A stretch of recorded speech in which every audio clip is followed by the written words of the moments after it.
Isang mapagpalang araw po sa ating lahat katiis mula dyan sa Luzon, Visayas at Mindanao, dyan sa Zamboanga, dyan sa ibang bansa sa Mexico. Muchas gracias, amigo.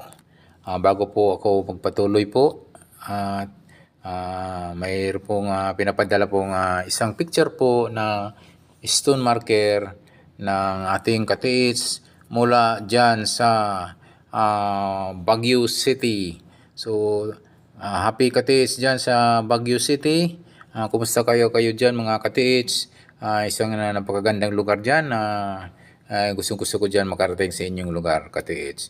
Okay po, bago po akong pagpatuloy po itong pagdidikod po, ako muna magpapasalamat sa aking mga katiits na walang sawang magsuporta at ang mga subscriber ko.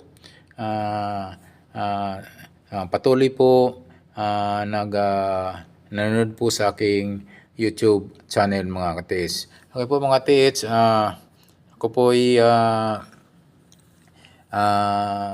nagpapasalamat po ng taas puso talaga sa inyo sa pag support po sa aking di pa ganong kalakihan na YouTube channel po. Sana po ay ako matulungan na lumaki po itong aking YouTube channel. Thank you so much po. Ang aking pong tema rito po ay decoding po and analyzing sa mga treasures, signs, markers, and symbol mga katiits. Okay po mga katiits, mga maraming nagtatanong at nag-comment sa aking comment section kung paano daw magpadala ng picture po for decoding and analyzing. Okay po, pwede nyo pong ipadala sa aking Facebook page, Alejandro Sanchez po. At tingnan nyo po kasi nga marami pong kapangalan ako dyan, Alejandro Sanchez. Hindi lang ako ang Alejandro Sanchez sa buong mundo. So, mayroon pong naiba po, naka-sunglass pa ko dyan.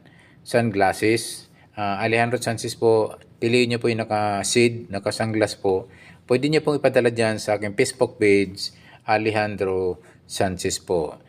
For decoding and analyzing. Yung mga katiits po natin na nag-request kung saan po nila ipadala po yung picture na may mga treasure sign, markers, and symbols mga katiits. So po ito mga katiits, mayroon po tayong isang katiis na dyan mula sa Turukan, Zamboanga na si Mr. Rolly Adlaon po. Isa po ngayon ay gumagawa po ng treasure hunting equipment locally at made in Philippines. So mayroon na po tayong treasure hunter na gumagawa ng treasure hunting equipment na dyan sa may Zamboanga. So good news po dahil itong maker po ito ng treasure hunting equipment ay yung kanyang in demand ngayon na ABS gold locator ay may 8 ng history na naka-hits po. Naka-hits po ng item. Ang huli nga po ay 2 gold bar na may tatak pang Burma dyan sa Davao de Oro. So, napakaganda po yung kanyang gold locator. Kung gusto yung bumili, gusto nyo mag-message o tumawag, just call, ito po yung CP number niya, mobile number 092626 32843. At pwede kayong mag-message po doon sa kanyang FB page, Rolly Adlaon Look. Ito po, at atin ang i-decode o i-analyze yung ating pinadala po mula dyan sa bandang Mindanao mga katiits. Okay po itong so isang stone marker mga katiits na mayroong naka-engrave po na letter o Y na shape po ng Y po ito. So meaning ito yung nagtutukoy po ito ng ilog o river. So possible po yung items nito ay nasa gilid ng ilog o sa river, malapit sa river. So medyo may kalaitan po itong pinadalang picture at parang halos hindi natin kung ano yung kanyang paligid, kung ito ba ay may mga forested ba ito o sa tabi mismo ng ilog. Ang sa pantaka ko dito mga katiits kasi nga dahil ilog po yung kanyang shape marker, posible ito ay malapit sa ilog itong stone marker mga katiits. So ito po mga katiits ay isa pong napakagandang stone marker at ito'y may kalaitan lamang. Alam nyo po, pansinin nyo po pakitandaan nyo po kapag ang stone marker na maliit at yan ay nagsusulo at yan ay mag-isa lang po sa isang lugar, jackpot po yung mga katiits kasi nga positive na positive po yung item at malapit lang mismo dyan sa kinalalagyan po ng stone marker na ito mga katiits. So, ito po, may napansin ko nga po, ito ngang letter Y, madalas po, ang letter Y po ay isang nagtutukoy po sa ilog mga katiits. So, ito po, tingnan nyo po yung apat na sulok, apat na anggulo mula sa east, west, north, and south. Tingnan nyo po baka mayroong coordinated markers, coordinated countersign po ito na pwedeng mag-point po sa item po na kinalalagyan ito mga katiits. So, i-check nyo po yung mga apat na kanto mga katiits. East, west, north, and south mga katiits. So, ito po ay isang legit po na stone marker at ito po ay lagi po ginagamit ng mga ganitong signs po ni Yamashita po ng mga Japanese at yung mga Koreano as well as Chinese din mga katiits. Siguro po nung World War II ay sama-sama po sila na nagtatago po, nagkikip po ng mga items mo mga katiits. Okay po. Ito po ay aking pang napapansin po dito.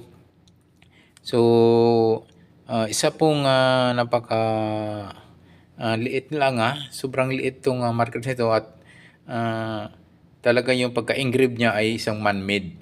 So, sinasadya po talaga itong iukit, i-engrave po sa batong maliit na bato nito. Siguro po ang sukat ng bato nito ay wala pa sa parang 1 meter by 1 meter lang ito mga katiits.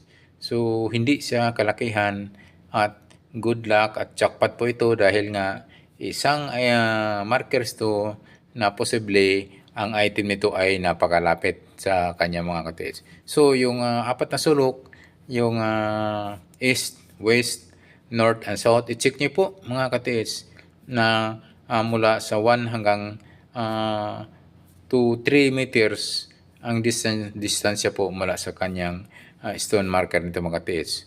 Ganun po din yun yung north, south, as well as the west area mga katiits. So ito mga katiits, kung mayroon po kayong metal detector, pwede nyo pong huwag nyo kalimutan mga katiits na i-detect po yung mismong bato nito mga katiits. Try nyo po kasi nga mayroong mga item na rock enclosure, dyan mismo sa bato yung items or nasa rock under yung items mga katiits. So, pwede nyo i-detect po yan ng metal detector, yung mismong kabuhan po ng stone marker and gold locator mga katiits. So, ito po, isa pong legit po na legit yung markers ito dahil nga man-made po yung pagkagawa po ng sign po, symbols po diyan sa maliit na bato mga katiits. So, ito yung jackpot pong items nito at ang item nito ay hindi po lalayo. Pakitandaan lang po kapag ang stone marker, kapag yung pinaka symbol and sign, mga markers na maliliit pong pinaka markers niya ay possible po na hindi yan lalayo ang item dyan lang po sa kanyang malapit na distansya po. So, mula 1 to hanggang 3 meters po, i-check nyo po yan mga katiits.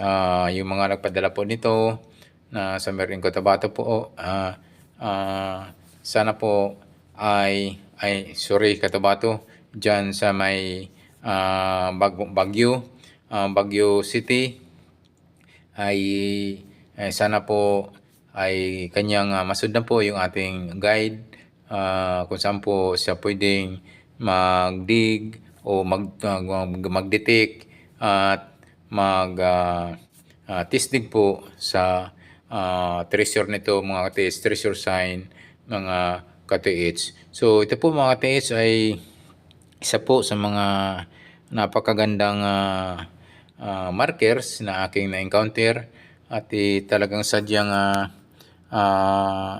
ito'y ibang klase po mga ka-TH. So, napapansin nyo mga ka-TH yung pagka-liter wine niya mga ka-TH ay yung parang pinakasanga, parang nagsanga lang na ito yung tinutukoy na river o tubig. At yung sagita mga ka-TH, para siyang tulad ng lupa mga ka-TH. So, ibig sabihin, pwede po yung items ay nariyan malapit sa tubig mga ka-TH talaga. So, pwedeng wag na kayong lalayo ka-TH sa pag-testing, sa pag-detect po ng inyong mga treasure hunting equipment like metal detector and gold locator mga ka-TH. So ito po mga ka-TH, sana po ay ate pong nabigyan po ng decode at sa pag-analisa po, sana po ay matukoy, matrace na po ng ating ka-TH dyan mula sa Baguio ang ito pong magandang treasure marker nito mga ka-TH. Okay po, maraming salamat po mga ka-TH po sa aking masugid po na taga-subaybay na walang sawang nanood po ng aking mga video regarding po sa mga signs, symbols, and markers mga ka-TH. Ito po mga ka-TH ay sana po ay ako inyong matulungan. Pwede rin mag-comments po. Pwede po yung mag-comment dyan sa baba po, sa comment section ko po, yung ating pang ka-TH na pwede rin tumulong sa pagdikod po at para at least kung mayroon pang mga nakikita pang anggulo na pwedeng kung saan po ang pointing items po nitong markers na ito na pinadala po ng ating ka-TH dyan sa Baguio City mga ka-TH. So ito po mga ka-TH, ako'y nagpapasalamat po talaga sa mga nagtitiwala sa aking pagdedicode, pag-analisa ng mga Yamashita treasure, signs, markers, and symbols mga ka-TH. So ito po mga ka-TH, talaga namang ako po'y pagpapasalamat po ng marami po sa inyo mga ka-TH. Okay po, maraming salamat po sa inyong lahat sa walang sawang pagsuporta at sa pagsubaybay at sa panonood po ng aking video, pinabas na video po dito sa aking YouTube channel po. Okay po, yung mga bago pa lang sa aking YouTube channel, don't forget to subscribe. Don't forget to hit the notification bell button para po updated po kayo sa aking mga video pang ipapalabas. Harinawa po tayo mga ka-TH dyan sa buong Pilipinas, Luzon, Visayas, Mindanao, kahit na po dyan sa labas ng bansa. At sana po ay tayo ay masaya at tayo po ay maligaya sa ating pagtitreasure po at harinawa po tayo ay makahits na tayo bigyan po ng ating pong may kapal ng biyaya po regarding po sa wealth mga ka-TH. Okay po, maraming salamat po. Muli, thank you so much ka-TH. God bless as always.